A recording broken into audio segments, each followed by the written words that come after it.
आपके घर वालों को आपने किस पॉइंट पे बताया? एडमिशन हो गया था तब बताया मैं। बड़ा रिस्की मूव था जो मैंने ले लिया। एक दिन बॉस को फ़ोन किया, मैंने कहा सर मैं नहीं आ सकता, रिज़ाइन करना चाहता हूँ। So was it love at first sight? अभी इस वक्त तो नहीं, अभी सिंपल क्लाइंट है अभी सिंपल।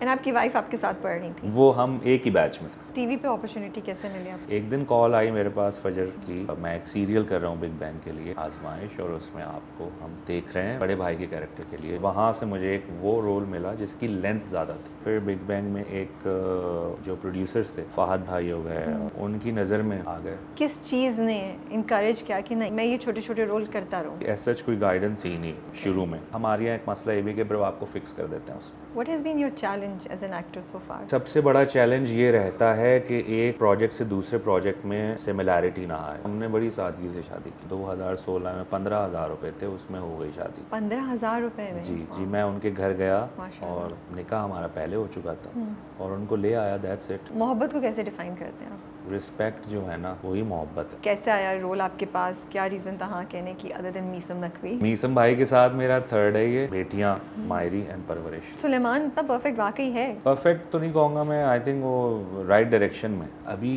काफ़ी कुछ होना है, उससे भी चीज़ें बहुत सारी ड्राइव। हे गाइस, अस्सलाम वालेकुम, this is Rabia and you watching me on Fuchsia magazine. आज जो मेरे मेहमान हैं मैं उनकी बहुत फ़ैन हूँ। मुझे लगता है उनका काम बहुत ज़बरदस्त है। जब भी वो स्क्रीन पे आते हैं तो वो कैरेक्टर को इतने अच्छे से निभाते हैं कि आपको लगता ही नहीं है कि वो एक्टिंग कर रहे हैं। आई थिंक मायरी में उनका जो कैरेक्टर था एज़ हबीब, वो हम सबको बहुत इम्प्रेस किया। उसके बाद आजकल परवरिश में तो उनका कैरेक्टर देख के मुझे बहुत मज़ा आता है। He makes me smile, he makes me realise कि हाँ ऐसे हस्बैंड्स भी होते हैं, ऐसे मर्द हजरात भी होते हैं। तो आज हमारे साथ साद ज़मीर फरीदी हैं स्टूडियो में and we been planning this interview for a very long time, लेकिन मुझे लगा अब वो सही टाइम है जब हम एक डिटेल में उनके साथ गुफ्तगू कर सकते हैं। अस्सलाम वालेकुम। वालेकुम अस्सलाम। कैसे हैं आप? मैं बिल्कुल ठीक हूँ। सुने, घबरा तो मैं रही थी। मैंने मतलब गलत इंट्रो तो मैंने 3 दफ़ा दिया था। साथ आपने वालेकुम अस्सलाम इतने उससे बोला जैसे आपने किया हो, क्योंकि मैंने 3 दफ़ा आज मैं स्लिप की हूँ लिटरली। कभी कुछ गलती हो जाती, कभी कुछ गलती हो जाती and I was getting so embarrassed. मैंने कहा साथ क्या सोच रहे होंगे कि यार ये वैसे तो बड़ी कॉन्फिडेंट लगती है and I can't stop talking. See so कभी कभी हो जाता है। बिल्कुल बिल्कुल बिल्कुल। हाँ, आप कैसी हैं? ठीक है, मैं ठीक। बहुत शुक्रिया आपने मुझे यहाँ पे बुलाया। But seriously I really like your performance. और मुझे मतलब कुछ लोग होते हैं ना जिनके परफॉर्मेंस को आप कहते हैं कि बहुत अच्छा उनका क्राफ्ट है और अच्छा लगता है, लेकिन मुझे लगता है कुछ एक्टर्स ऐसे होते हैं जिनका क्राफ्ट जब मैं स्क्रीन पे देखती हूँ तो मुझे मज़ा आता है। And I think that you are one of those actors कि जब भी आप कुछ परफॉर्म कर रहे होते हैं it's really nice to see you, you know. बस कोशिश रहती है कि उसको ऑनेस्टी के साथ, सच्चाई के साथ करें। तो आप इतना नेचुरल कैसे करते हैं? प्रोसेस है पूरा, बेसिक्स हैं।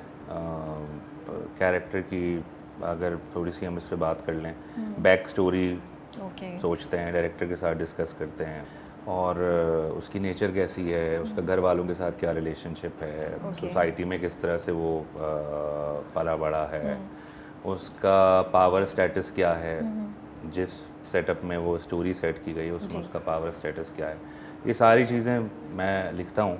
अच्छा लिखते हैं जी, आप? वाओ। हर किरदार करने से पहले तो इससे बहुत हेल्प हो जाती है, क्लियर हो जाती हैं चीज़ें।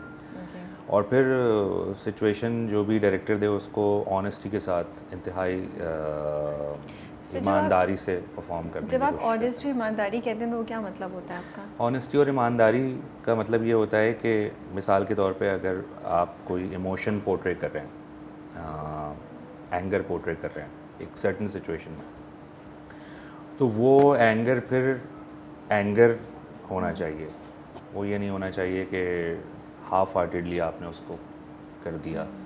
इसमें एक एलिमेंट खुलता है वल्नरेबिलिटी का भी, कि अगर आप वल्नरेबल नहीं होंगे, यानी अगर आप ओपन नहीं होंगे 4 लोगों के सामने कि यार नहीं मैं अपना इमोशन 20% दिखा देता हूँ, मैं क्यों इसको 60-70% पे लेकर जाऊँ, तो फिर ऑनेस्टी ख़त्म हो जाएगी, ईमानदारी ख़त्म हो जाएगी। जो भी इमोशन आप रियल लाइफ में एक्सपीरियंस करते हैं वही चीज़ फिर आपको कैमरे पे लेकर आनी होती है। इसी को आई थिंक ऑनेस्टी और ईमानदारी कहते हैं। But you think as an actor आपको ये कॉन्फ्लिक्ट होता है कि जहाँ आप अच्छा परफॉर्म भी करना चाह रहे होते हैं, लेकिन जो आपने वल्नरेबिलिटी की बात की कि आप अपने आप की जो एक पर्सनालिटी है उसको कॉम्प्रोमाइज़ नहीं करना चाह रहे थे, इसलिए आप कह रहे हैं कि वो 20 या 30% नहीं 100% आपको देना पड़ता है? देखिए, जैसे ज़िंदगी में आप बहुत सारे ना मास्क इंसान घर से निकलता है तो वो फिर पहन के निकलता है। और मैं हमेशा ये बात करता हूँ कि जो आप रात में अपने बिस्तर पे लेटते हैं, अपने रूम में अकेले होते हैं, वो जो स्टेट ऑफ माइंड होती है, वो जो स्टेट ऑफ इमोशन होती है, एज एन एक्टर अगर आप काम कर रहे हैं तो उस स्टेट को, जहाँ आपको कोई भी नहीं देख रहा, वो आपको ऑडियंस के सामने लेकर आनी होती है ताकि वो आपसे रिलेट कर सकें कि वो Your real you. यस, क्या नहीं आप कोई इंसान ये कह सके कि अरे यार मैं परसों ऐसे ही रो रहा था, ट्रू। जो कि नॉर्मल लोग दुनिया के सामने वो इमोशंस नहीं दिखा पाते। सिस्टम ने आपको एक सर्टन फ्रेमवर्क में रखा हुआ होता है, आपकी एक जॉब होती है एज अ बेटा, as a husband, as a भाई, आपने उसी में रहना होता है। बस आप एज एन एक्टर आपके पास ये लेवरेज होता है कि आप उन सब चीज़ों को तोड़ कर परफॉर्म कर सकते हैं। एक चीज़ और है, जैसे हम जो हैं वो कैरेक्टर जो होता है ना किसी भी प्ले में, थिएटर में, फिल्म में, वो आपसे बहुत बड़ा होता है। ओके। तो रादर देन आप उस तक पहुँचें, यानी अपना कद उस तक बढ़ाएं, हम उसको खींच के अपने साइज़ पे लेकर आ रहे होते हैं। Okay, that's interesting. I thought कि वो it would be the other way around कि आप उस तक पहुंचेंगे। यस, मतलब हम उसको नीचे लेकर आ रहे होते हैं, विच इज़ नॉट राइट। अच्छा, कैरेक्टर के साइज़ तक आपने जाना होता है। आपने जान, तो मैं सही कह रही थी पहले। जी, आप बिल्कुल सही कह रहे थे। जैसे अगर कुछ डिफ़िकल्ट सिचुएशंस हैं कहानी में और आप उनसे नहीं गुजरे तो आपने उन तक पहुंचना होता है, अदरवाइज़ फिर वो नहीं नज़र आती चीज़। ठीक है। सो आप कराची से बिलोंग करते जी। हैं? Okay, so you grown up here, यहीं स्कूलिंग आपकी, कॉलेज? जी, बिल्कुल। कैसा लगता है कराची आपको? कराची बहुत अच्छा लगता है। आप हंस क्यों रहे हैं? मैंने तो सिंपल सी बात पूछी है। नहीं, मेरी पैदाइश सऊदी अरेबिया में हुई थी। Okay. My father used to work in Saudi Arabia. फिर मैं 1 साल का था शायद तो हम वापस आ गए थे, तो Okay. यहीं पले बड़े। बीच में मैं इंग्लैंड भी गया था फॉर हायर स्टडीज़। ओके। कोई मैं तो 2.5-3 साल उधर रहा, बस फिर वहाँ से भी मैं वापस आ गया। ओके, सो कराची में कराची में अगर आप ग्रो अप किए हो तो हाउ डू यू फील, ये शहर कैसे आपकी पर्सनालिटी पे क्या इम्पैक्ट छोड़ता है? मैं खैर लाहौर भी गया हूँ, इस्लामाबाद भी गया हूँ, पेशावर भी गया हूँ, रहे हुए हैं आप थोड़े थोड़े से वहाँ? थोड़े परफॉर्मेंसेस के लिए ही गए थे। तो हर शहर का अपना एक मिजाज है, बिल्कुल कराची का अपना एक मिजाज है। बिल्कुल। और बिज़ी शहर है, हसल बसल बहुत है, वसी बहुत है, वह जी। बड़ा बहुत है, और मौसम बहुत मुख्तलिफ हैं, यू नो, डिफरेंट है। लेकिन अगर आप अपने आप को देखते हैं तो आपको क्या लगता है कि हाँ, मैं कराची का बंदा हूँ, इसलिए मेरे अंदर ये चीज़ें भी हैं? इस तरह तो मैंने कभी सोचा सोचा नहीं अपने मगर ये है कि हाँ, ये ज़रूर है कि अगर कहीं दूसरे शहर जाते हैं तो फिर ये मिस करते हैं मिस करते हैं, बहुत ज़्यादा ना।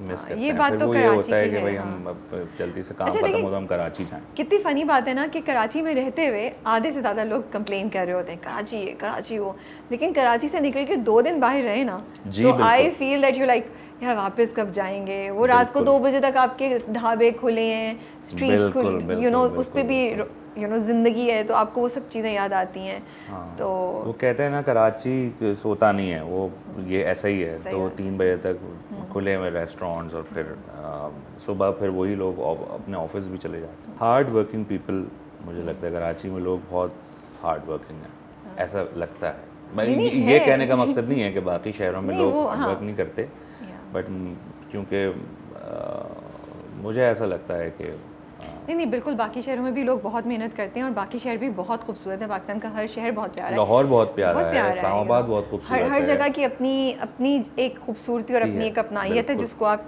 डिनाई नहीं कर बिल्कुल, सकते। बिल्कुल। बट क्योंकि हम कराची में रहते हैं तो हम रहते सिर्फ हैं। उसकी ज़रा ज़्यादा बात करते हैं। तो लेकिन मुझे ऐसा लगता है कराची में ना बहुत ज़िंदगी इतनी तेज़ रफ्तार है क्योंकि यहाँ बहुत डिफरेंट टाइप के लोग रहते हैं। एग्जैक्ट तो कंपटीशन जो है, कंपटीशन नहीं बोलूँगी, हसल बसल जो है ना वो आपको सरवाइव कराती है, जिसकी वजह से आपके पास कोई चारा नहीं है सर्वाइव करके आप मेहनत करें। बिल्कुल अब वो मेहनत किस किस्म की हो रही है ये अलग बात है लेकिन सॉरी लेकिन मेहनत तो करनी है, हार्ड वर्क तो है, यू नो। तो खैर, लेकिन कमिंग बैक टू यू, क्या पढ़ा हुआ है आपने? मैंने अपनी ग्रेजुएशन की हुई है, graduation in what subject? BCom किया हुआ है। BCom, okay.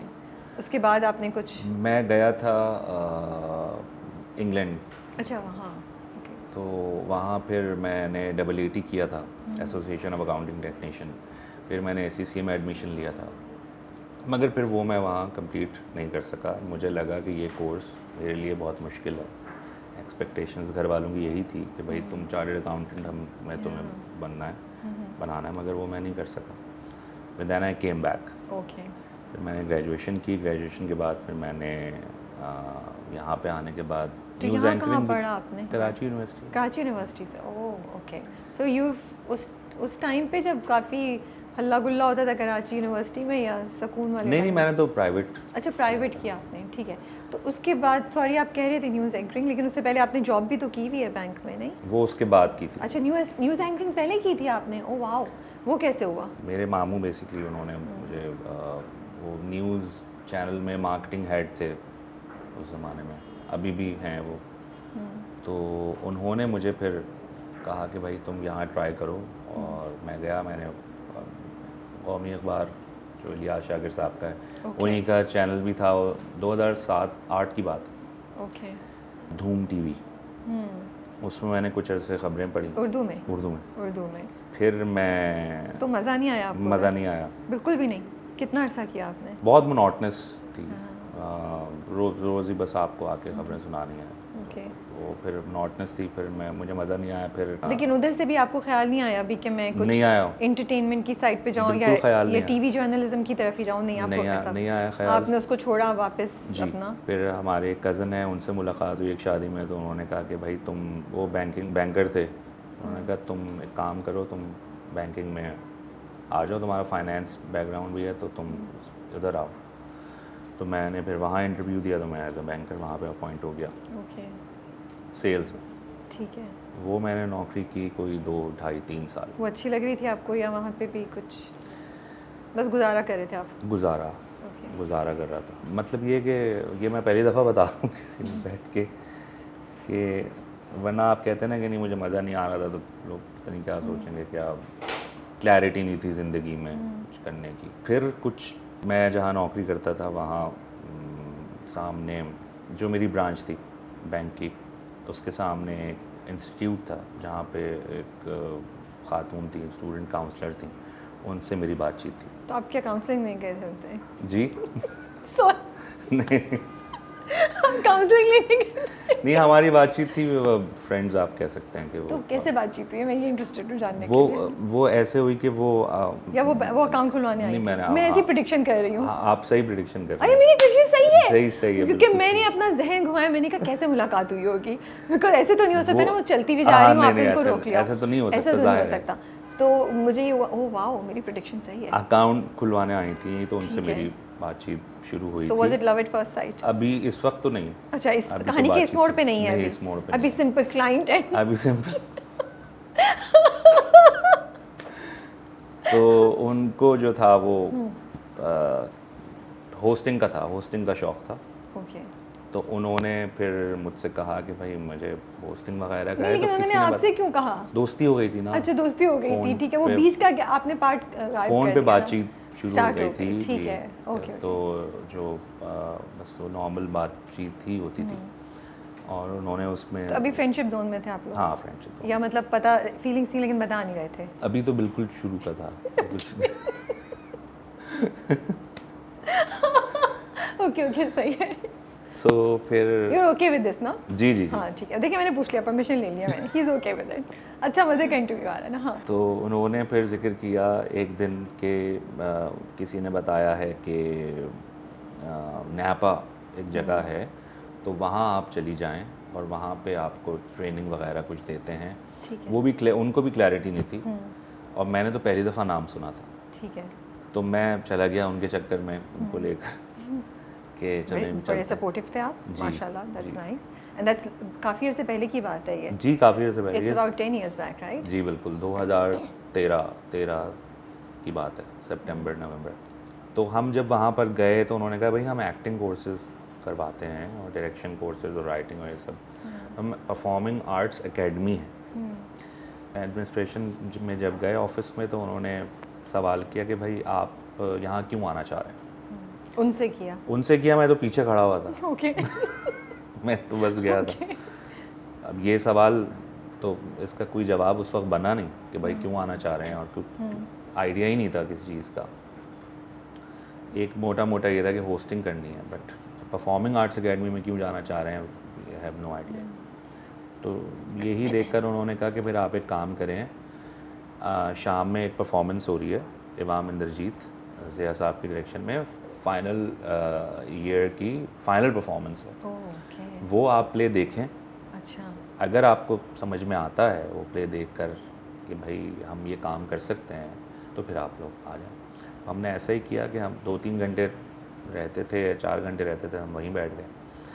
जब प्ले देखा हमने तो मुझे फर्स्ट, क्योंकि मैंने तो कभी थिएटर देखा ही नहीं था, मेरे लिए theatre was Umar Sharif theatre.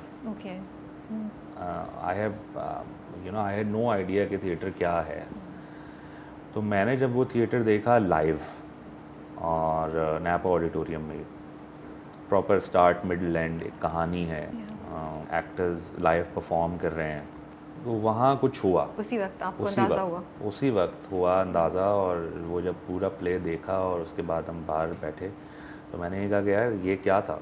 I mean ऐसी तो परफॉर्मेंस या इस तरह की चीज़ कभी एक्सपीरियंस की नहीं लाइफ में।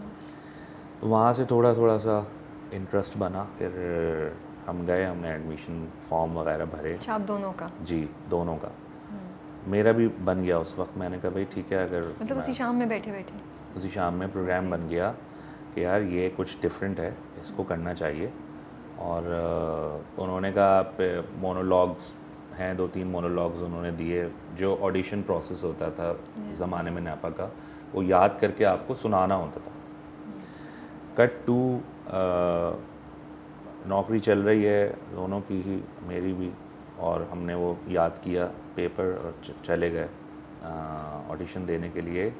ऑडिशन डे पे जब मैं एंटर हुआ रूम में तो सामने ज़िया मुहीउद्दीन साहब, तलत हुसैन साहब, राहत काज़मी, खालिद अहमद, अरशद महमूद, वाओ, उज़मा सबीन, ये लोग बैठे हुए थे सब। और मैंने जब सुनाना शुरू किया तो मैंने थोड़ा सा सुनाया और मैं भूल गया। ओके। मैं ब्लैंक हो गया। तो मैंने कहा सर मैं भूल गया हूँ, और मैं बस इतना ही था। मैं दोबारा सुना, उन्होंने कहा नहीं ठीक है आप जाइए। फिर इन्होंने भी सुनाया, तो उसके बाद फिर हम अपने कामों में लग गए।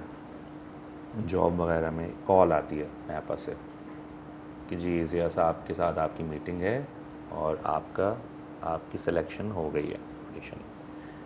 गए, ज़िया साहब से मुलाकात हुई द फर्स्ट टाइम।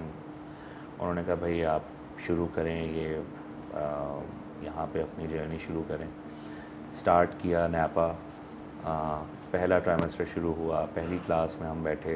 तो जब प्ले की रीडिंग हुई और एक किरदार दिया गया कि भाई ये आपका कैरेक्टर है, ये आपने परफॉर्म करना है, उसकी फिर जब घर में लाइंस याद की, उसको फिर क्लास में परफॉर्म किया कि भाई तुम ये लाइन क्यों कह रहे हो। यानी हमारे थिएटर में एक बड़ा एक मशहूर वो है, खैर स्टेनिस्लावस्की का भी ये है, why are you saying this line, कि भाई अगर मैं कह रहा हूँ कि मैं जा रहा हूँ तो ये व्हाट इज़ द मोटिवेशन, उसके पीछे का थॉट क्या है। जब ये चीज़ें इंट्रोड्यूस हुई मेरी ज़िंदगी में तो फिर तो बिल्कुल ही मेरा उस तरफ झुकाव बन गया और मैंने अपनी बैंकिंग नौकरी छोड़ दी, करियर छोड़ दी। मैंने एक दिन बॉस को फ़ोन किया, मैंने कहा सर मैं नहीं आ सकता और मैं रिज़ाइन करना चाहता हूँ। And I was a good performer. Cousin की भी कॉल आएगी, यार तुम क्या कर रहे हो, ये करियर है पूरा, बड़े हो घर में सबसे, एक्टिंग थिएटर का कोई स्कोप यहाँ पे नहीं है और इट्स अ बिग डिसीजन, नहीं करो ऐसा, मिल लो मुझसे। मैंने कहा नहीं, अब हो चुका है मुझे अब। क्योंकि जब ये मैं क्लासेस ले रहा था और कोशिश कर रहा था कि मैं मैनेज करूँ, तो फिर जब मैं उधर जा रहा था ना 9 to 5 सेटअप में, मुझे बिल्कुल मज़ा नहीं आ रहा था। और मुश्किल भी तो होगा मैनेज करना। मुश्किल भी है, बिकॉज़ नापा में पढ़ाई होती थी उस वक्त भी, और आई एम श्योर अभी भी होती है। बिल्कुल। तो वो तो हमारे उस्तादों ने शुरू में कह दिया था कि भाई ये it's a full time job. तो वो फिर छोड़ दिया बैंक और पूरे थिएटर के हो गए, प्लेस होते रहे, उसको करते रहे। थोड़ी सी ज़ाहिर है घर की तरफ से वो भी आई। मैं वही पूछने वाली थी कि जब आपने उस शाम बैठे तो ये डिसाइड किया कि हम अब यहाँ अप्लाई करेंगे, तो उस वक्त आया था ख्याल कि घर वालों से पूछ लूँ, बताऊँ क्या होगा उनका रिएक्शन? मैंने घर और वालों हिम्मत है आ गई इतनी कि टू टेक दिस का?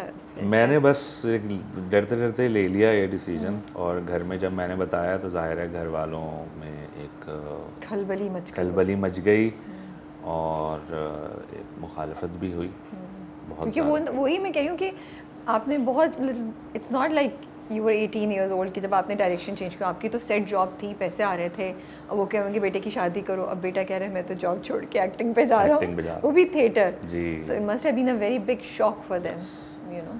और फिर पूरी एक फील्ड चेंज करना और आई थिंक उस टाइम पे अगर आपका बैकग्राउंड नहीं है तो बहुत मसला होता। उस वक्त भी ये था कि जाहिर है वो एकेडमी का तो कॉन्सेप्ट ही नहीं है ना यहाँ पे। तो बहुत अरसे तक बताना भी पड़ा कि ये पढ़ाई है एक्टिंग की। वो एक्टिंग की पढ़ाई तो होती ही नहीं है हमारे यहाँ। वो भी नॉन सीरियस लेते थे। वो भी नॉन सीरियस लेते थे कि भाई एक्टिंग की पढ़ाई क्या क्या पढ़ते हो? एक्टिंग तो एक्टिंग है, वो जाते हैं और एक्टिंग करते हैं।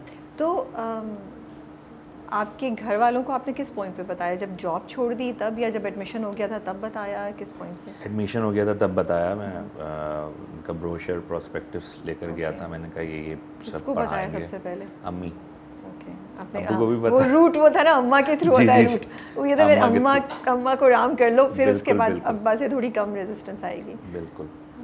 तो अब्बा की तरफ से भी रेजिस्टेंस जाहिर है, और वो अपनी जगह पे ठीक थे। एक सेट करियर छोड़ के आप एक ऐसी चीज़ कर रहे हो जिसका कि कुछ अभी इतनी क्लैरिटी नहीं है, और कामयाबी हो नहीं भी हो ये भी नहीं पता होता आपको। सही बात है। तो बड़ा रिस्की एक मूव था जो मैंने ले लिया, मगर फिर बस वो चलता रहा। आपको घर की तरफ से कितनी देर तक रेजिस्टेंस फेस करनी पड़ी होगी? क्योंकि आपका करियर एकदम से जब आप ग्रेजुएट भी कर गए तो इट वाज़न्ट कि आपको पहली दफ़ा में ही बहुत ग्लैमरस किस्म का कोई रोल मिल गया हो या कुछ। ये तो अभी 2-3 साल पहले हमने आपको इतना प्रोमिनेंट होते हुए देखा है। तो उस वक्त तक का सफ़र तो काफ़ी सब्र रिक्वायर करता है, और काफ़ी बहुत ज़्यादा। तो काफ़ी घर वालों से आती होगी रेजिस्टेंस, सुनने को मिलता होगा क्या कर रहे हो? अभी भी हो गया? वो गाहे बगाहे उस वक्त मिलता था, क्योंकि हम अब जैसे आप मोनोलॉग याद कर रहे हैं रूम में, या आप लाइंस याद कर रहे हैं, तो वो यही होता था कि भाई तुम ये क्या कर रहे हो, छोड़ो इस चीज़ को छोड़ो और जॉब करो, कुछ और काम करो। मगर मैं तो अड़ा हुआ था और उसी पे अटका हुआ था कि नहीं मैंने ये करना है। दूसरी बात ये कि मैंने ये भी कहा, मैंने कहा मुझे नहीं, मज़ा ही नहीं आएगा, वो फ़ायदा नहीं है। सिर्फ आप पैसे कमा रहे हैं और आप एक जगह पे ज़िंदगी नहीं जी रहे, बस जा रहे हैं और आ रहे हैं, और मंथ एंड पे आपकी सैलरी आ जाए। तो फिर कुछ अरसे बाद फिर उन्होंने फिर मैंने ये किया कि मैंने अपनी हर स्टूडेंट परफॉर्मेंस में अपनी फैमिली को बुलाया, ताकि वो देखें कि यानी सिर्फ ऐसे ही जा नहीं रहा है, कुछ कर रहा है, सुबह उठते चला जाता है, पता नहीं क्या कर रहा है। तो मैंने उनको बुलाया, उन्होंने देखा प्लेस देखे, तो उनका भी फिर इंटरेस्ट। सबसे पहले कौन चेंज हुआ घर में? अम्मी। ओके। उनको तो फिर मज़ा आता होगा ना? मुझे लगता है एक दफ़ा आप समझ जाएं तो आपको बहुत प्राउड फील होता है अपने घर वालों की। और जब उन्होंने मेरी स्टूडेंट परफॉर्मेंस थी किंग लेयर, मैंने किया था उसमें, किंग लेयर ही परफॉर्म किया था, तो मैंने अम्मी को बुलाया, खाला को बुलाया। तो उस परफॉर्मेंस के बाद जो एक हमारे टीचर हैं और मेरे उस्तादों में से उस्ताद हैं सुनील शंकर, अब ऑस्ट्रेलिया में रहते हैं। उन्होंने मेरी अम्मी से कहा कि भाई आपका बच्चा जो है वो बहुत काबिल है और बहुत अच्छा काम कर रहा है और बड़ा अच्छा एक्टर है। तो इस तरह के जब कमेंट्स उनको मिलते हैं तो फिर एक कॉन्फिडेंस भी बिल्डअप होता है कि हाँ भाई ही इज़ डूइंग फाइन। और मैं मुसलसल दिखाता रहा परफॉर्मेंसेस दिखाता रहा। फिर बीच में ज़ाहिर है फिर पेरेंट्स आपसे भी पूछते हैं कि भाई आपका इससे क्या अर्निंग क्या होगी। बिल्कुल सही बात है। थीसिस फिल्म्स करते थे, SZABIST, Karachi university, IVS। Thesis films जब ये लोग बनाते थे तो एक्टर्स नैपा से लेते थे, उस वक्त जो पढ़ रहे होते थे first year, second year, third years में, उससे एक आपकी एक हो थोड़े बहुत जाती पैसे थी। मिल जाते थे। फिर सेकंड ईयर के एंड पे कुछ कमर्शियल थिएटर भी करना शुरू किया, ओके। उससे आपको हो जाता था। तो और फिर जैसे ही मैं ग्रेजुएट हुआ तो फिर नैपा ने मुझे ऑफ़र किया कि आप पढ़ाएं आप। ओके। तो फिर एज अ टीचर भी मेरा वो शुरू हो गया। वो तो आपने सुकून का सांस लिया होगा हाँ। कि हाँ कम से कम पैसों का मसला तो हल हुआ। अब मैं किसी को बोल तो सकता हूँ कि भाई पैसे आ रहे हैं। बिल्कुल बिल्कुल बिल्कुल। एंड आपकी वाइफ आपके साथ पढ़ रही थी? वो हम एक ही बैच में थे। ओके। हम और एक ही साथ बैच। ग्रेजुएट किया। साथ उनका graduate। उनका भी आसान सफ़र था या उनको भी मसले हो रहे थे? उनको सपोर्ट थी फैमिली की तरफ से, ठीक उनको है। भी सपोर्ट थी।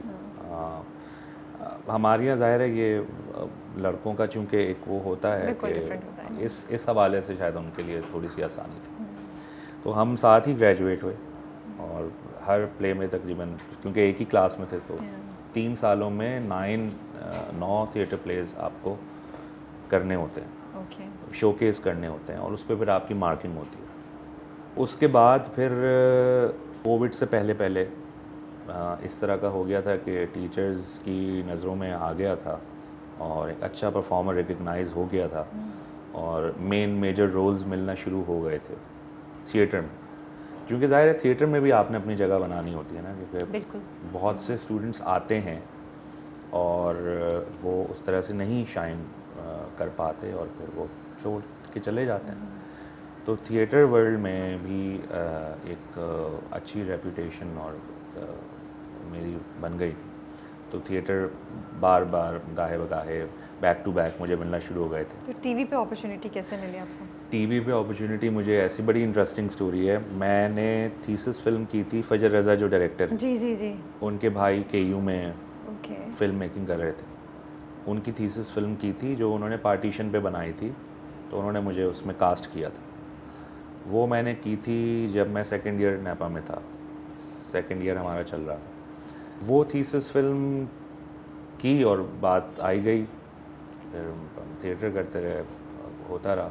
एक दिन कॉल आई मेरे पास फजर की कि मैं फजर रज़ा बात कर रहा हूँ और मैं एक सीरियल कर रहा हूँ बिग बैंग के लिए, आजमाइश, और उसमें आपको हम देख रहे हैं बड़े भाई के कैरेक्टर के लिए, जो कि तो मैं फिर गया बिग बैंग के ऑफिस और उनसे मेरी मीटिंग हुई और वहाँ से मुझे एक वो रोल मिला जिसकी लेंथ ज़्यादा थी। वो सोप सीरियल ही था मगर उसकी लेंथ ज़्यादा थी। तो वहाँ से समझ लें कि फिर बिग बैंग में एक जो प्रोड्यूसर्स थे, फ़ाहद भाई हो गए और डॉक्टर अली हो गए और अरसलान भाई हो गए, तो उनकी नज़र में आ गए। उसके बाद फिर मैंने बेटियां किया मीसम भाई की डायरेक्शन में। तो ज़ाहिर है आजमाइश में पहले कर चुका था, तो फिर इतनी ज़्यादा उनको बताने की ज़रूरत नहीं पड़ी होगी मीसम भाई को, मगर उन्होंने मुझे बेटियों में मौका दिया, फिर उन्होंने मुझे मायरी में मौका दिया, अब फिर परवरिश। मायरी में तो बहुत सॉलिड कैरेक्टर था ना जी। So, वो तो जब आया होगा तो आपको बहुत खुशी हुई होगी कि finally I am getting a role. बहुत खुशी हुई उसमें थी। शेड्स बड़े थे उस कैरेक्टर के, बहुत वो shades। स्ट्रेट नहीं था कैरेक्टर, उसका एक जर्नी था पूरा। बिल्कुल। So it was very interesting. बिल्कुल, मीसम भाई से यही बात हुई थी उसमें कि हम इसको इसी तरह से रखेंगे कि हर इंसान जो है रियल लाइफ में भी वो हर एक से मुख्तलिफ तरीके से मिलता है। ट्रू। यानी बड़े भाई से अलग तरीके से बात करेगा, वाइफ से अलग तरीके से बात करेगा, और अपने दोस्तों से अलग तरीके से बात करेगा। तो वो चीज़ हमने उसमें एक्सप्लोर की थी कि एक सेम टोन ऑफ कम्युनिकेशन नहीं होनी चाहिए। तो आपने एक जगह कहा था कि बीच में आपको जो भी रोल मिलता था इन सब रोल्स से पहले आप चले जाते थे, लाइक 2 घंटे का भी नोटिस आता था कि आओ प्लम्बर का रोल कर लो, आप कर लेते थे। I am just interested in finding out कि उस वक्त थॉट प्रोसेस क्या चल रहा होता था एंड क्यों आप वो छोटे रोल करने चले जाते थे। बिकॉज एक्टर्स को तो भूख होती है कि हमें मेन रोल मिले या हमें स्क्रीन पे बहुत ज़्यादा नज़र आए, और फिर ये भी डर होता है कि यार हम छोटे छोटे रोल करते कहीं हम इसी में ना फंस जाएं। तो मैं बड़ी क्यूरियस थी जब मुझे आपकी ये बात सुनी मैंने कि आपको किस चीज़ ने इनकरेज किया कि नहीं मैं ये छोटे छोटे रोल करता रहूँ. एक तो ऐसी सच कोई गाइडेंस थी नहीं शुरू में. So you were just trying to figure out your way on trying to your figure own. Out. हाँ कि कैसे देखिए हो ना, सकता है. अब इवेंचुअली ग्रेजुएट होके तो यही था कि टेलीविज़न पे काम मिले और आप अपना टैलेंट पूरे पाकिस्तान को दिखा सकें. Because theatre is limited. तो उस दौरान जब मेरे पास कॉल आती थी कि डॉक्टर का कैरेक्टर है या, तो वो सॉरी मैं प्लम्बर कह रही हूँ, डॉक्टर का कैरेक्टर था, मैंने हाँ, गलत बोल दिया. नहीं ऐसा भी था. ऐसा भी था. वो okay, बात अच्छा, की बात सही. बिल्कुल आप सही कह रही हैं. डॉक्टर का कैरेक्टर है तो वो मैंने जाके उसको कर लिया. पर जब मैंने वो किया उसके बाद मुझे थोड़ा सा एहसास हुआ कि यार आई थिंक ये नहीं करना चाहिए था. और वो एहसास क्यों हुआ? लोगों के एटीट्यूड से आपको लगा या खुद आप सेटिस्फाइड नहीं थे? मैं खुद सेटिस्फाई नहीं था. अगर डॉक्टर आके कह रहा है कि आपके अब्बू की तबीयत ठीक है, उनको अब कुछ खाने पीने का ख्याल रखें, चलिए जी मैं चलता हूँ, तो उससे आप क्या ही शोकेस कर लेंगे. Because we were performing Shakespeare and Henrik I know, Ibsen. फिर तो बहुत ज़्यादा फ्रस्ट्रेशन होती जी. होगी कि फ्रॉम दैट टू ये आप आई कैन यानी अगर आप एकेडमी में हैमलेट परफॉर्म किंग कर रहे लेयर हैं, कर किंग रहे लेयर हैं कर रहे हैं, और फिर आप जाके डॉक्टर की बस खाना हेनरिक खा इब्सन लें. में आप हेनरी कर रहे हैं, डॉल्स हाउस कर रहे हैं, आप इस तरह के स्क्रिप्ट्स उठा रहे हैं, या ग्लैन गैरी ग्लैन रॉस में ये तो खैर आगे के खेल हैं, मगर इनिशियल प्लेस की मैं बात कर रहा हूँ. सखाराम माइंडर कर रहे हैं आप, मेन रोल्स आपको मिल रहे हैं, और उसके बाद फिर आप बस एक दो सीन्स करके आ रहे हैं, तो फिर यू और जिनमें कोई ज़्यादा मार्जिन भी नहीं मार्जिन भी बस नहीं है, निकल और के ये फिर बोलना है. हाँ. तो वो आई थिंक वो एक्सपीरियंस ही होता है. मैं तो अब उसके बाद से मैं जिनको पढ़ाता भी हूँ, मैं अब पढ़ाता भी हूँ एक्टिंग, तो उनको मैं यही कहता हूँ कि अगर पढ़ रहे हो यानी कि आर्ट्स काउंसिल से, नैपा से, तो फिर छोटे रोल्स ना करो. और हमारे यहाँ एक मसला ये भी कि ब्रो आपको फिक्स कर देते हैं उसमें. वही मैं कह रही हूँ ना मुझे बहुत टाइम तक मना करना पड़ा कि नहीं जी मैं नहीं करता. And I was waiting for the right role, big role.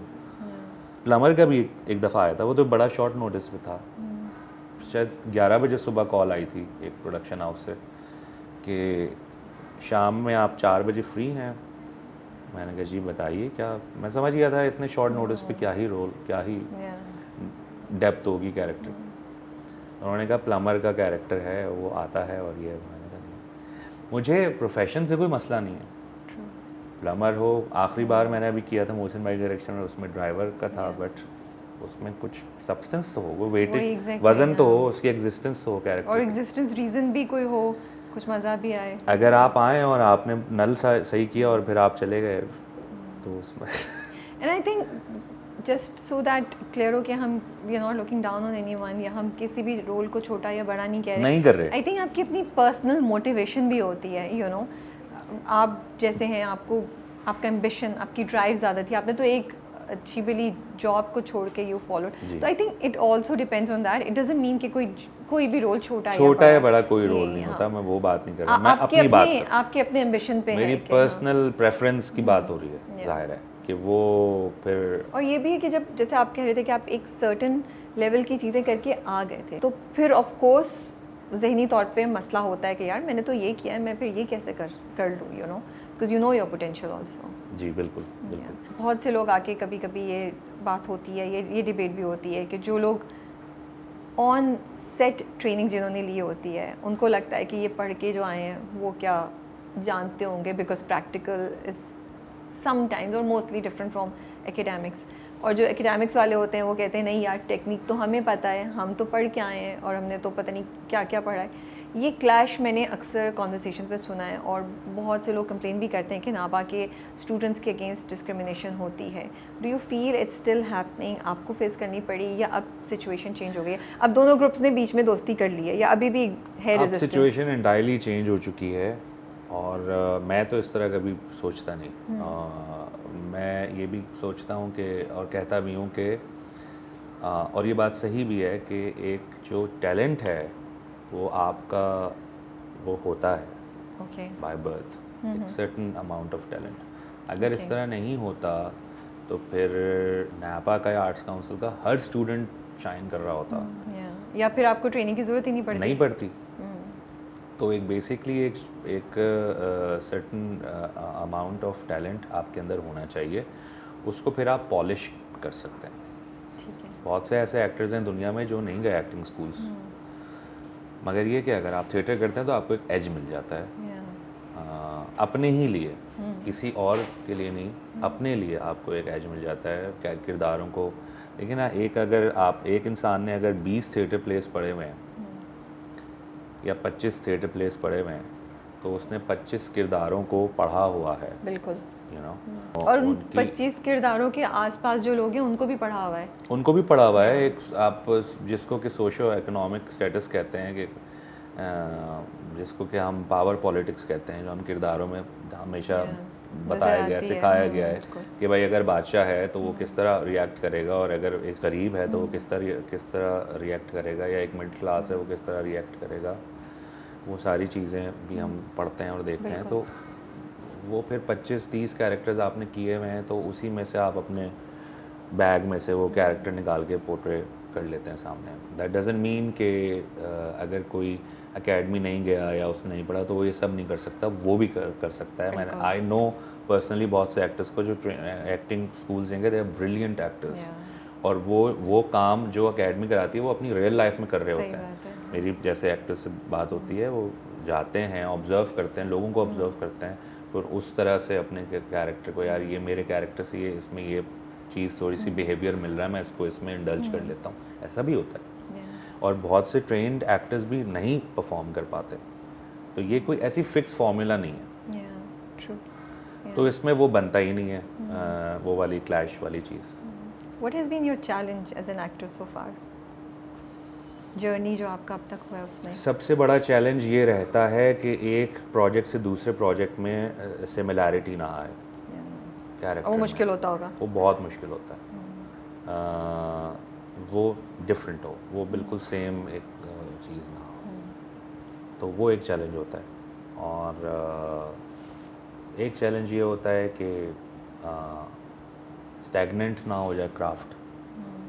मतलब आप अपने आप को इम्प्रूव करते रहें। जी, मैं तो बहुत सेल्फ क्रिटिकल आदमी हूँ। मैं तो अपने क्या करते हैं आप, कैसे अपने आप को इम्प्रूव करते हैं? जो भी काम मैं कर आता हूँ और उसमें मुझे लगता है कि मैंने अच्छा नहीं किया ये, जैसे एक सीन कर आया मैं मिसाल के तौर पे, तो घर पे आके मैं डिस्कस भी करता हूँ बेगम से, तो खुद भी एक्ट्रेस हैं, तो कि भाई ये मैंने सही नहीं किया, ये ऐसे सही नहीं किया, ये ऐसे भी हो सकता था, ये तुम क्या कहती हो।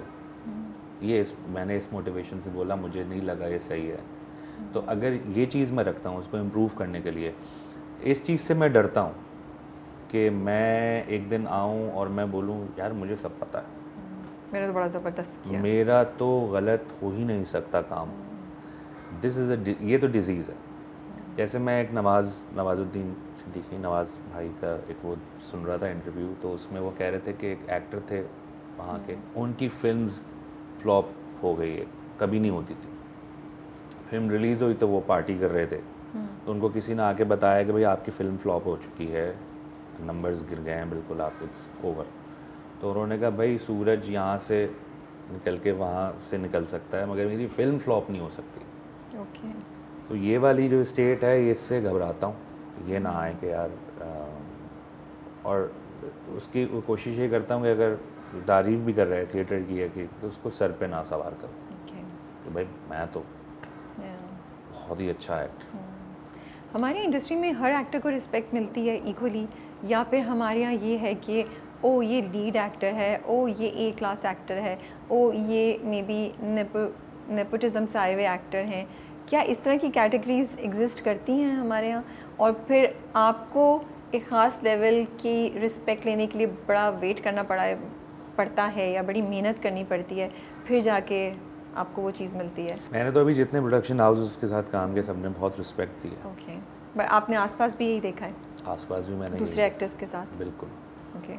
तो और अब तो कहानियाँ भी इस तरह की लिखी जाती हैं कि हर कैरेक्टर का एक वेट होता है। तो फिर इस तरह की कोई चीज़ नहीं है? मुझे नहीं लगता, मैंने नहीं एक्सपीरियंस की। चलिए दैट्स वेरी गुड माशाल्लाह से, because I think that's very nice. अच्छा पॉजिटिव एनवायरनमेंट रहता होगा ना? बिल्कुल बहुत पॉजिटिव एनवायरनमेंट रहता है और हर एक को अपनी एक स्पेस, एक जगह मिलती है। सो आप अपनी वाइफ के बारे में बता रहे थे, वो भी एक्टर हैं। जी जी, हम एक ही बैच में थे। तो वो उन्होंने टीवी पे हमने देखा हुआ है उन्हें? टीवी पे आपने देखा हुआ है जिंदों में, ओके। आपने देखा हुआ है आखिरी बार में अच्छा जो अभी एक्सप्रेस पे चला था, उसमें मेरी वाइफ ही बनी हुई थी वो। अच्छा। और वैसे थिएटर में उन्होंने थिएटर डायरेक्शन भी की हुई है, 2-3 plays. So she is a director also. Theatre director theatre director. Maria नाम है उनका, और उन्होंने 2 प्लेज डायरेक्ट किए थिएटर पे। उसमें मैंने एक्ट किया, एक बेगम जान और एक ट्रेसी लेट्स का अ बग, और बाकी भी उन्होंने अभी जिंदों में भी काम किया, आखिरी बार में भी काम किया। So she is also working. So घर वालों को एतराज़ तो नहीं था, या घर वाले वर ओके आपकी शादी के साथ कि आप खुद भी एक्टिंग कर रहे हो और शादी भी एक एक्ट्रेस से कर रहे हैं? घर वालों को एतराज़ इस बात पर नहीं था, वो किसी और हमारे बात यहाँ पे ये था। था, वो इसी बात पे था कि तुम एक्टिंग में क्यों चले गए। अच्छा, उनका मेन मुद्दा वही था। मुद्दा वही था, ओके। एक्टिंग में क्यों चले गए। And you उनको think- ये नहीं था कि तुम एक्ट्रेस से शादी कर रहे हो, उनको ये था कि भाई कैसे घर चलाओगे। या आई थिंक, और सही था बिल्कुल। मैं तो अब सोचता हूँ तो इस पे यही जहन कहता है कि वो अपनी जगह बिल्कुल ठीक थे। अब मगर वो बहुत खुश होते हैं, ऑफ कोर्स। मेरे वालिद और मेरी वालिदा, दे आर सो हैप्पी। कुछ वो इनको लोग भी मिलते हैं अक्सर, तो वो पूछते हैं कि भाई हमें मिलवाएं, या तो वो बड़े खुश होकर बताते हैं कि भाई आज फलाने साहब मिले थे, तो वो तो जिक्र तुम्हारा छेड़ा, तो वो कहते हैं हम तो उनको ड्रामे देखते हैं। यस, तो एक चमक होती है आंखों में। बिल्कुल बिल्कुल। तो आपने जब उस वक्त शादी का डिसीजन लिया तो फाइनेंशियली तो आप अर्न नहीं कर रहे होंगे इतना। What give you the courage to take this decision? क्योंकि मर्दों पे तो सबसे पहले होता है कि भाई कमाते कितना हो, कमा के क्या बीवी को पाल सकते हो, तो अभी शादी करो। जी, असल में देखें वो उसका क्रेडिट बेगम को भी जाता है कि उन्होंने कहा भाई जो भी है हम कर लेंगे मैनेज। ठीक है। कोई ऐसी डिमांड्स नहीं थी कि भाई फ़लाना मुझे इतना यूँ ऐसे, और नहीं ये नहीं है तो ये तो फिर हो ही नहीं सकता, ये नहीं था। बस ये था कि जो भी है हम उसको मैनेज कर लेंगे, और मैनेज हुआ। मैं तो 2014 के बाद से यही काम कर रहा हूँ। अल्लाह का शुक्र है कि कभी भी कोई ऐसा मोमेंट नहीं आया कि जिसमें नैपर डेज में स्ट्रगलिंग डेज थे, वो होता था। बट वो तो आप स्टूडेंट भी थे ना, तब Student तो थे। शादी नहीं हुई थी, राइट? नहीं, तब शादी नहीं। ग्रेजुएशन के बाद आपने की शादी? ग्रेजुएशन से 3-4 महीने पहले। ओके। तो उस वक्त थीसिस फिल्म्स भी कर रहे थे और डीवीसीज वगैरह भी करते थे, थिएटर से भी अर्न कर रहे थे, क्योंकि फेस्टिवल्स भी होते थे उसमें आपको मिलता था और सब, तो उसमें चल रहा था। वो भी कर रही थी, मैं भी कर रहा था, तो ये पता नहीं क्या कह रहा था। आप कह रहे थे कि क्रेडिट उनको भी बहुत जाता है जी। कि उन्होंने कोई डिमांड एज सच नहीं रखी, and she was with you during that जी। Time as you guys. और मैं आपको ये बात बताऊं कि हमने बड़ी सादगी से शादी की। अच्छा। मेरे पास उस वक्त टोटल 2016 में 15,000 रुपये थे, उसमें हो गई शादी। 15,000 रुपए में? जी जी, मैं उनके घर गया माशाल्लाह। और निकाह हमारा पहले हो चुका था और उनको ले आया, दैट्स इट। कोई लोग कुछ भी दावत, नहीं, दोस्त अहबाब, कुछ नहीं। एंड कोई उनके photo घर वाले, shoots आपके घर वाले अक्सर- मान गए इस चीज़ पे? जी, उनको कोई एतराज़ नहीं था? एतराज़ नहीं था और उनकी अपनी भी ख्वाहिश नहीं थी मारिया की कि मैं, वाह माशाल्लाह माशाल्लाह। कि वो हो। आपको पता है अब तो एक्सपेंसिव हो गई है ना शादियाँ। बहुत, मैं तो कहता हूँ लोगों को कि यार इसी तरह से करो। लेकिन मैं आउट ऑफ क्यूरोसिटी में पूछूं, मतलब जब भी हम शादी की बात सोचते हैं या करते हैं तो ये होता है कि हाँ, अगर बहुत धूमधाम से नहीं भी हो रही हो, 2000 लोग नहीं भी हों, तो फिर भी वो दुल्हन बहुत अच्छे से तैयार हो और थोड़ा सा एहतमाम हो और आप लेके जा रहे हो, मतलब लड़का लड़की दोनों की ख्वाहिश होती है। सो आपकी ख्वाहिश नहीं थी या थी, लेकिन आपने पैसों की वजह से या उस अपने हालात को देखते हुए you chose the simple way, या आपको था नहीं यार this is something that I want to keep simple? नहीं, मुझे ये था कि बस इसकी कोई ज़रूरत मुझे ख़ास महसूस हुई नहीं। तो मैंने यही चूज़ किया कि आपके घर आऊँगा और मैं ले आया, दैट्स इट। हमने चीज़ें भी बड़ी आराम से साथ उसको बनाई हैं, घर की जो भी, कभी ये ले लिया, कभी ये ले लिया, कुछ शादी से पहले जमा कर रहे थे, इस तरह से। That's so nice to hear, and I'm trying to get used to this idea कि आप सुबह उठे और आप बोले बस मैं लेकर आ रहा हूँ उसको, and that's the रुखसती। जी, होना भी यही होना चाहिए, तो यही बिकॉज चाहिए। वही पैसे आप किसी और चीज़ पे कर लें ना। बिल्कुल। नॉट डिस्करेजिंग पीपल जिनको धूमधाम से करनी है, प्लीज़ गो अहेड, एंड लेकिन अगर आप कोशिश कर रहे हैं सादगी से तो ये एग्जाम्पल है, why not do it with सादगी। बिल्कुल ऐसे। आप दोनों काइंड ऑफ साथ ग्रो किए अपने करियर्स में और ज़िंदगी में भी, एंड माशाल्लाह से ऑलमोस्ट 8 साल हो रहे हैं आपकी शादी को, एंड 2-3 साल तो आप लोग साथ पढ़ रहे थे. How does this work out जब आप ग्रो साथ कर रहे होते हैं तो, और जब शादी आपने एक स्ट्रगलिंग टाइम पे की होती है तो उससे कैसे रिलेशनशिप बहुत स्ट्रॉन्ग होती है, और क्या कुछ चीज़ें हैं जिसके बारे में कॉशियस रहना चाहिए? बिकॉज कोई ना कोई टोल तो लेती भी होगी ना सारी सिचुएशन रिलेशनशिप पे. आई थिंक ये बहुत ही खूबसूरत रहता है, बहुत अच्छा रहता है कि आप साथ ग्रो कर रहे हैं. मुझे लगता है कि उसमें आपका रिलेशनशिप और ज़्यादा मजबूत हो सकता है. वो कहते हैं ना, बुरे वक्त में जो साथ था वो फिर वही आपका साथी था. तो हमारी यही सिचुएशन थी कि कुछ भी नहीं था, तब साथ थे. तो अदरवाइज़ तो जो आइडिया है कि हाँ भाई लड़का सक्सेसफुल हो तो फिर एक्सेप्टेंस होगी, तो फिर शादी होगी. बट अगर आगे लड़का अनसक्सेसफुल हो गया, गारंटी तो कोई नहीं है. तो गारंटी तो कोई नहीं है. तो फिर तो अगर इस पॉइंट को देखें तो आई थिंक आप अगर कुछ भी नहीं है और साथ ही ग्रो किया है, तो कल को अगर काम वाम नहीं भी होगा तो फ़र्क नहीं पड़ेगा. आप एक दूसरे की सिचुएशन को समझते हैं. डू यू बिलीव कि निकाह से हाइज बरकत एंड आती लोज है? तो आते हैं. आप सादगी से करें या धूमधाम से करें, और सही हाइज बात एंड लोज तो ज़िंदगी का हिस्सा है, वो तो बिल्कुल, आएंगे. कहीं कहीं आप ट्रिगर होते हैं, कहीं कहीं आपको मुश्किलात होती हैं. उसको फिर आप उसी अपने विजडम से और दिमाग से उस मसले को हल करके आगे बढ़ने की कोशिश करें. बट यू बिलीव कि निकाह से बरकत आती है, और अल्लाह ताला वो फिर आप जैसे आपने कहा कि उस वक्त यू गाइस वर स्ट्रगलिंग, बरकत डालता है, अल्लाह चीज़ को आगे लेके चलता है. बिल्कुल बिल्कुल बिल्कुल. मेरा तो इस पर फर्म बिलीव है कि निकाह करने से बरकत होती है. बहुत से लोग मैंने देखा ऐसी ये बात करते हैं, वो कहते हैं नहीं, निकाह किया है, अल्लाह का दिया हुआ हुक्म हम पूरा करें तो Allah will take care of us. बिल्कुल बिल्कुल बिल्कुल ऐसा है. और अक्सर लोग हैरान भी होते हैं कि और कुछ नहीं करते आप, तो गुजारा कैसे होता है? तो जब से ही हो रहा है, यानी जब से हो रहा है जब हम सिर्फ थिएटर करते थे. तो अब चीज़ें बहुत बेहतर हैं अल्हम्दुलिल्लाह. क्या 2-3 चीज़ें हैं जो आपको लगता है कि जो यंग जनरेशन है उसको रिलेशनशिप के बारे में क्लियर होनी चाहिए, हम बताने में चूक कर देते हैं, या या उनको समझ नहीं आती, या वो इग्नोर कर देते हैं? कोई 2-3 चीज़ें जो आपको लगता है कि they should think about before getting into a relationship, और they should be conscious of? I think patience. Okay, कि रिलेशनशिप के लिए पेशेंस होना ज़रूरी है. पेशेंस होना ज़रूरी है. कॉम्प्रोमाइज़ ऐसा ना हो कि एक ही तरफ से होता चला जा रहा है, but according to the situation. और अंडरस्टैंडिंग बहुत ज़रूरी है. एम्पैथी बहुत ज़रूरी है एक दूसरे के लिए. आई थिंक यही मुझे लगता है ये 2-3 चीज़ें हैं, अगर आप जहन में रखें तो हो सकता है. फिर अगेन शादी तो मैं कहता हूँ जैकपॉट की तरह है, वो बाद में ही पता लगता है. सही कह रहे हैं जी. क्योंकि शादी से पहले तो हर कोई अपने परफेक्ट अटायर में होता है. सही बात है. अपना परफेक्ट सेल्फ आप सामने पोर्ट्रे कर रहा होता है. उसके बाद फिर आप जब घर के नॉर्मल कपड़ों में बैठे होते हैं और तैयार नहीं होते, तब जाके फिर मुझे ऐसा भी लगता है 24 घंटे किसी के साथ रहना इज़ अ डिफरेंट थिंग ना. बहुत डिफरेंट. और अपने मूड के मुताबिक आप चीज़ें करें नहीं करें, दूसरे इंसान का मूड देखना, तो वो चैलेंज वहाँ पे सही आता है. जी बिल्कुल. जैसे मोल्ड्स होते हैं ना, आप मोल्ड्स बनाते हैं, मोल्टन लावा डालते हैं, उससे कोई शेप बन जाता है, कोई शेप.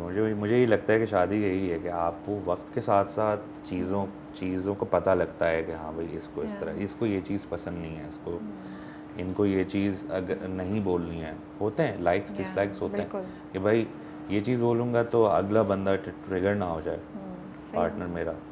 तो उन चीज़ों का ख्याल रखना चाहिए. जब आप एम्पैथी कहते हैं, what does empathy, having empathy for your partner means? Empathy से मुराद ये है कि आप उनके शूज़ में, if you step into the shoes of other person, आप सिर्फ अपना पर्सपेक्टिव फोर्स ना करें. यानी अगर आपके पार्टनर कुछ कह रहा है तो सिर्फ ये ना करेंगे नहीं यार ये जो बस मैंने कह दिया, ये नहीं. उसको फील करें और एम्पैथी फील करें वहाँ पे कि हाँ हो सकता है कि इस पॉइंट ऑफ व्यू से बात आ रही हो. अगर कोई गुस्सा भी आ रहा है, रिलेशनशिप्स में होता है, उसको भी फील करने की कोशिश करेंगे यार किस वजह से, क्या वजह क्या है, rather than taking a judgement call immediately. मोहब्बत को कैसे डिफाइन करते हैं आप?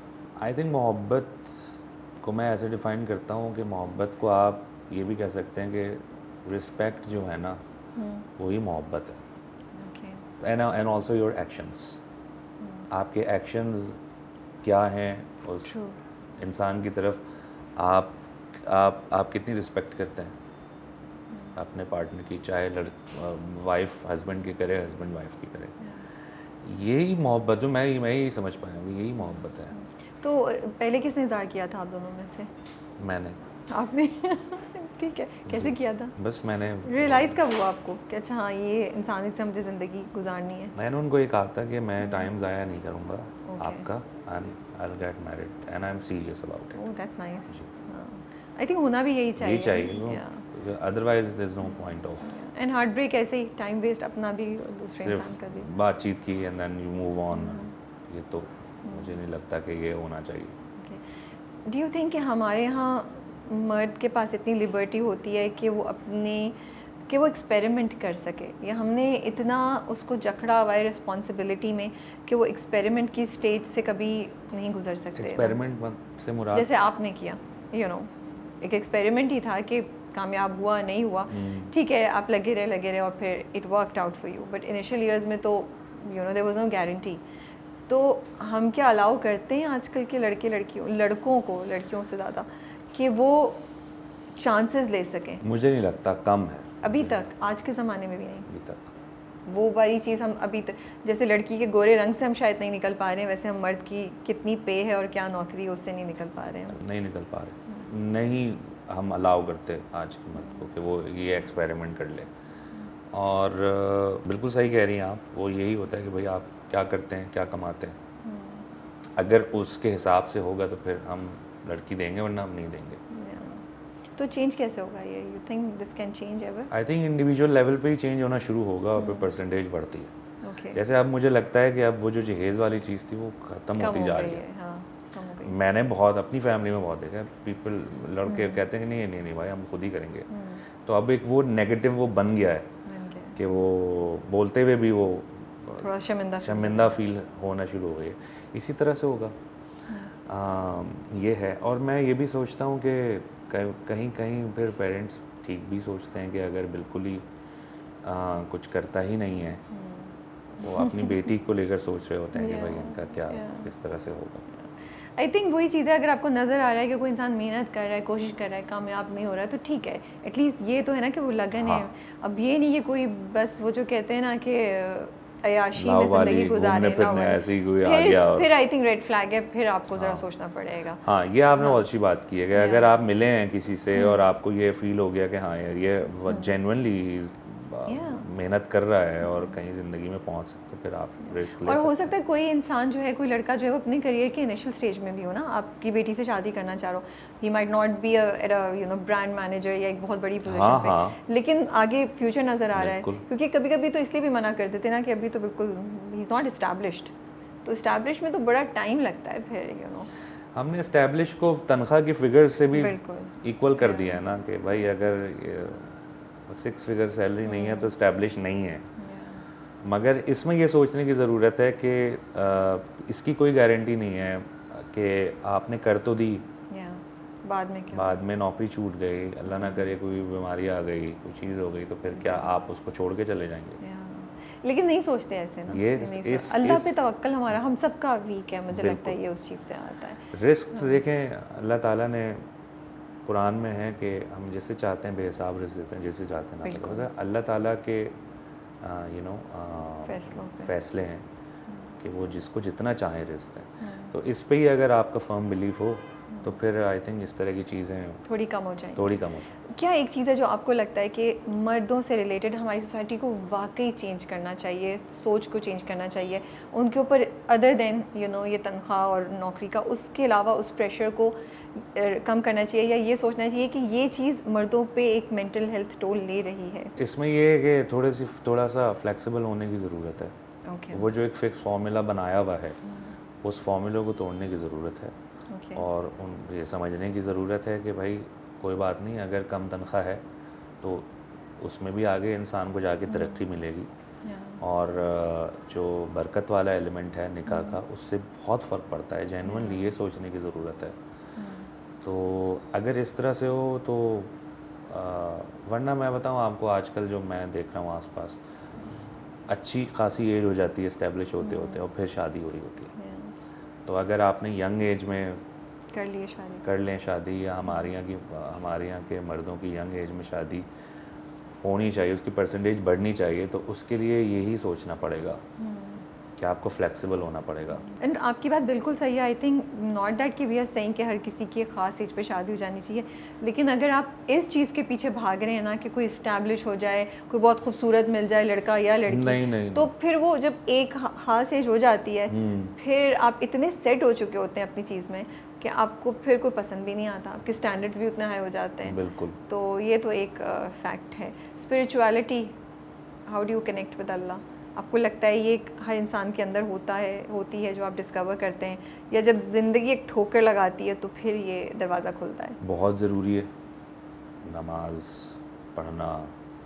मैं तो जब कोविड आया तो मैं बहुत अल्लाह से करीब हुआ, और उससे पहले भी मैं नमाज का एहतमाम करता था, मगर उसके बाद बिल्कुल मैं स्पेसिफिक हो गया कि नमाज तो पढ़नी ही पढ़नी है। माशाल्लाह।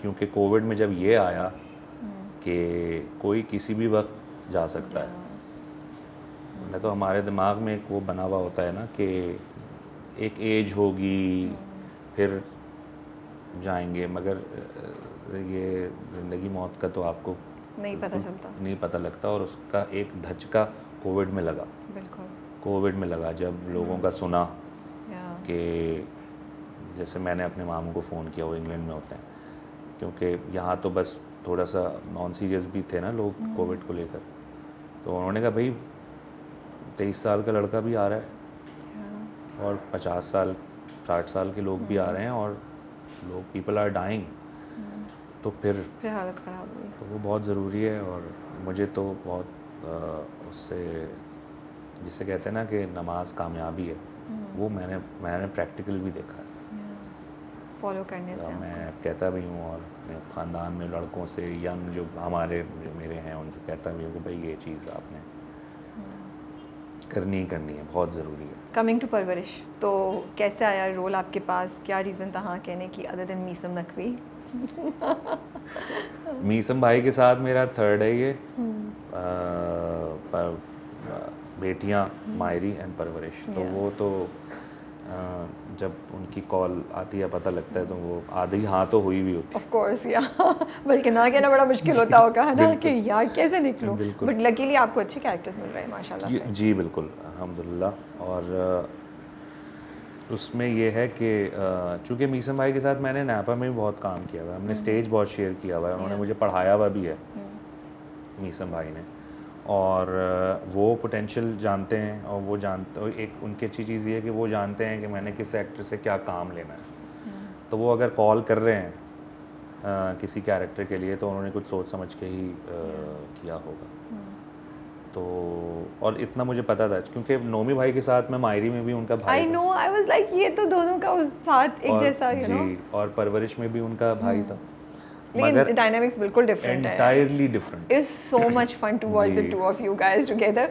तो वो कहते हैं फन्ना से, नहीं मैं नहीं जाऊंगा सौदा लेने, ग्रोसरीज करने, you know, it's like, but it's so much, it's comedy but not in your face, over the top. हाँ, ओवर टॉप नहीं, लेकिन इट्स सो मच फन कि दोनों की लगती है। जब वो गाड़ी का बोलता है, वो कहता है मैंने आज तक गाड़ी नहीं यूज़ की ऑफिस की, तो मैं क्यों यूज़ करूँगा। हाँ, लेकिन वो पन्ना पे तो उसके दिल को लगी जाके ना कि तुम जाओगी मुझे छोड़ के।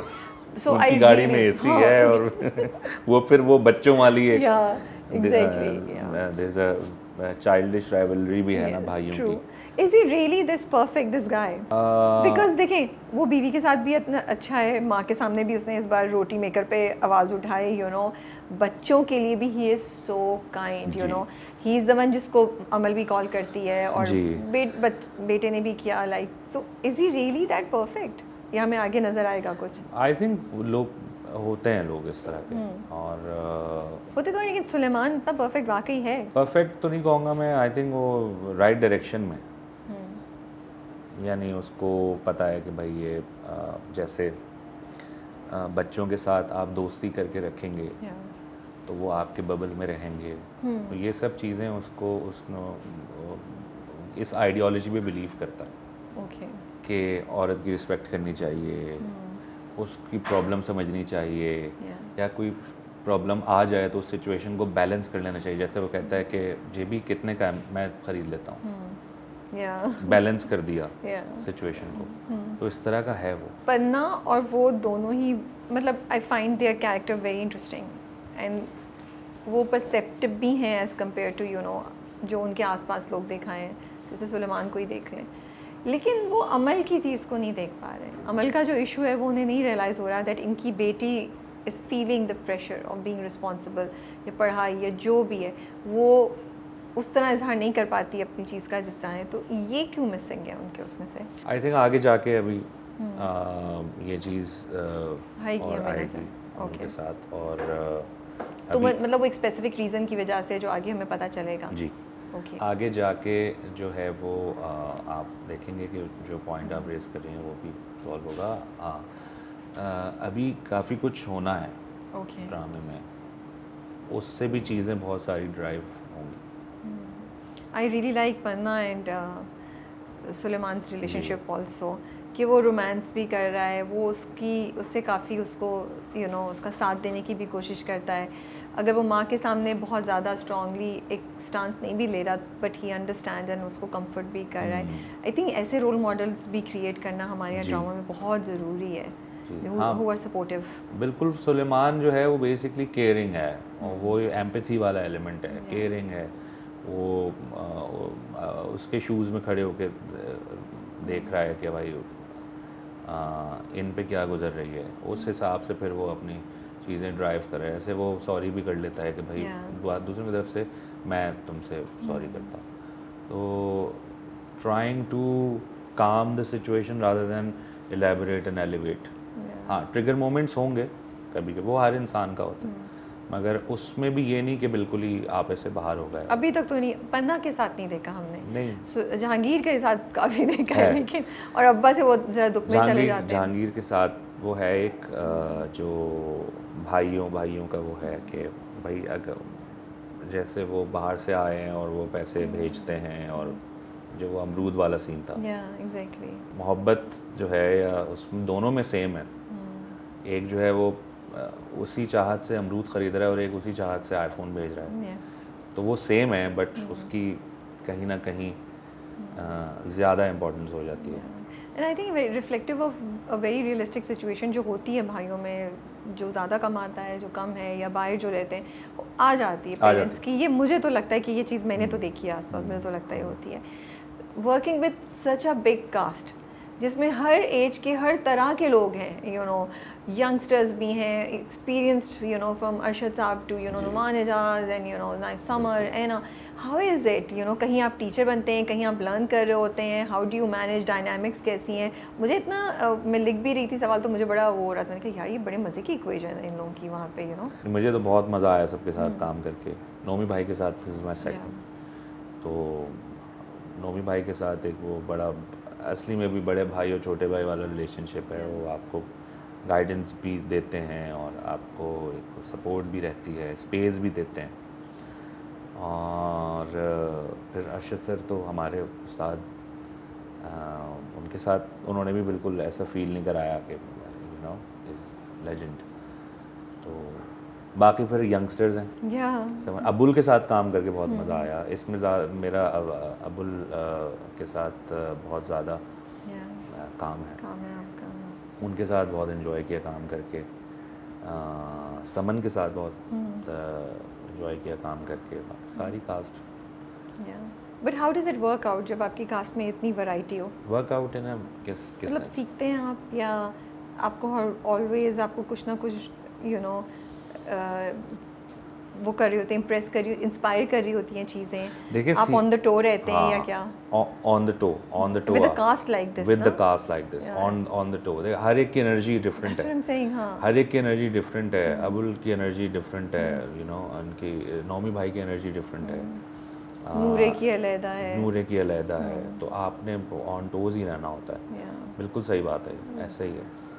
और फ़ैन रिएक्शन कैसा आ रहा है अब तक? लोग क्या कह रहे हैं आपके कैरेक्टर को देख के? कुछ सुना है? लोग बाहर जाते हैं तो क्या हो रहा है? पसंद कर रहे हैं कैरेक्टर को, माशाल्लाह से काफ़ी अच्छा रिस्पांस आया है परवरिश का, बहुत ही अच्छा रिस्पांस आया है। आफ्टर मायरी दिस इज़ परवरिश का रिस्पांस काबिल ज़िक्र है। आई थिंक रिलेटेबिलिटी फैक्टर बहुत ज़्यादा है। कल की भी मैं एपिसोड देख रही तो there was so many things जो इतनी मज़े की थी, इतनी इंटरेस्टिंग थी और बड़े अच्छे से एग्जीक्यूट किया हुआ इसमें है। फ्रेशनेस भी है, जैसे कि कुछ सिचुएशंस ऐसी हैं, जैसे शुरू नमाज वाला सीन था, Yes, वाला सीन था, ज़बरदस्त या वो एम्प्रेस मार्केट कि भाई सदक़े का बकरा करने जा रहे हैं तो सब जा रहे हैं, तो ये फ्रेशनेस भी है, या उससे भी लोग रिलेट कर रहे हैं। लेकिन ये दोनों सीन जो शूट थे वो शूट करने में कैसा था? Was it easy to? नमाज जब आप लोग पढ़े कितने लोगों के साथ आप लोग कर रहे थे? कुछ उस सीन के बारे में बता सकते हैं? बहुत लोग थे, Yeah. जी जी। तो उसको तो एग्जीक्यूट करना ही बड़ा मसला ये होगा। मीसम भाई ने किया एग्जीक्यूट। आपकी एज एन एक्टर क्या चैलेंज था आपके लिए उस सीन को करने में? बस मेरा तो ये था कि वो हम नमाज उसको परफॉर्म करेंगे और जो जिस तरह से था वैसे ही था, बाकी सारा कैमरा वर्क वगैरह सब वो लोग देख रहे थे, and I have no idea कि ये इस तरह से इतना हुआ क्या? जब आपने देखा था आपको देखा कि तो मुझे वाओ, हुआ कि ये yes, मैंने मीसम भाई को मैसेज भी किया, मैंने कहा मीसम भाई ये तो ज़बरदस्त है ना? ज़बरदस्त हो गया। एंड जो एम्प्रेस मार्केट गए आप लोग, वहाँ क्या था? कुछ हुआ, किस्सा हुआ, कुछ मज़े की चीज़ जो आप सुना सकें? वहाँ तो जाहिर है नोमी भाई थे तो Yes, रश मतलब रश लोग लग गया तो था, आसपास आप लोग को- समर था, Yeah. नोमी भाई थे तो उधर तो आप भी थे जो आसपास सारे, मैं मतलब तो- आप लोगों के पीछे लोग सेल्फीज और वो सब चल रहा हाँ था। नहीं वो काफ़ी इसलिए वो उसको उन्होंने मोन्टाज के उसमें शूट किया है, क्योंकि बहुत लोग आ रहे थे और Yeah. पिक्चर्स वगैरह के लिए, सेल्फी के लिए, वैसे भी नाम से भी पुकार रहे थे, तो तो ऑडियो शूट भी नहीं कर पा रहे होंगे आप लोग ऑडियो, या तो वो कोई प्लानिंग से गए थे या बस आप लोग उठ के चले गए? नहीं, प्लानिंग तो थी, मतलब परमिशंस या कुछ? परमिशंस थी, Okay. बिल्कुल थी, जो उन्होंने वो जो सेक्शन है एम्प्रेस मार्केट में गोश्त का, वो वहीं उन्होंने शूट किया था, तो वहाँ एग्जैक्टली थी, वो तो सामने हो रहा थी। था। हाँ। उसके बाद उनको एम्प्रेस मार्केट में कैरेक्टर्स को घूमना था, तब इशू चूँकि वो यूएस से आए हैं तो वो जाहिर है दादा जो हैं अब्बा मेरे, वो फिर उनको घुमाते हैं कि भाई आओ तो ये है, Yeah. ये ड्राई फ्रूट्स की दुकान है, ये है फलाना है, तो वो बहुत अच्छा उन्होंने मैनेज किया था। कोई इंसिडेंट हुआ या नहीं जो आपको याद कोई आ रहा? इंसिडेंट ऐसा तो नहीं हुआ उसमें, एम्प्रेस मार्केट तो बड़ा स्मूथ निकला था। ओके, बाद में शूट पे कहीं कोई इंटरेस्टिंग चीज़ हुई या कोई वाकया हुआ जो आप शेयर कर सकते हैं? इन लोगों के साथ हुआ था, समर और मेरे साथ तो कोई ओके, ऐसा चलिए ठीक है, वो हम समझ गए, आउटडोर, ठीक है। हाँ आउटडोर जो शूट्स थी वो मेरी तो निकली थी। Okay, are you shooting anything else right now? आप कुछ शूट कर रहे हैं? मैं कर रहा हूँ अभी एक और सीरियल, ओके, जी, नाम अभी उसका वर्किंग टाइटल में ही है, तो बस अभी फ़िलहाल वही कर रहा हूँ। ओके, चलें, thank you so much for your time, it was a lovely बहुत शुक्रिया, कॉन्वर्सेशन। बिल्कुल बिल्कुल। और आपका काम हम बड़ा एंजॉय कर रहे हैं, परवरिश कह रही थी आज कुछ है, शुरू में भी फैसिलिटी में है, एंडिंग में भी परवरिश को करवरिश कर दिया, बट रियली इंजॉइंग परवरिश, मुझे बड़ा मज़ा आता है, लुक फॉरवर्ड टू इट। पिछले हफ्ते जब एपिसोड लेट अपलोड की ना, मुझे इतनी चिड़चिड़ रही थी कि एपिसोड क्यों नहीं अपलोड की, because it's my comfort watch, you know. So 2 घंटे का थोड़ा सा 1 बजे अपलोड की थी, जी, 1 बजे की थी। मुझे तो सुबह देखनी पड़ी, बिल्कुल, मैं बड़ी बिल्कुल। डिसअपॉइंटेड थी, बट माशाल्लाह it's doing well. Thank you, बहुत शुक्रिया आपने यहाँ बुलाया और मेरा इंटरव्यू किया, थैंक यू सो मच। चलें, आप अपना बहुत ख्याल रखिएगा, and we look forward to seeing you in more interesting इंशाल्लाह, प्रोजेक्ट्स इंशाल्लाह, in thank you. Coming future. Take care and Allah हाफिज़। अल्लाह हाफिज़।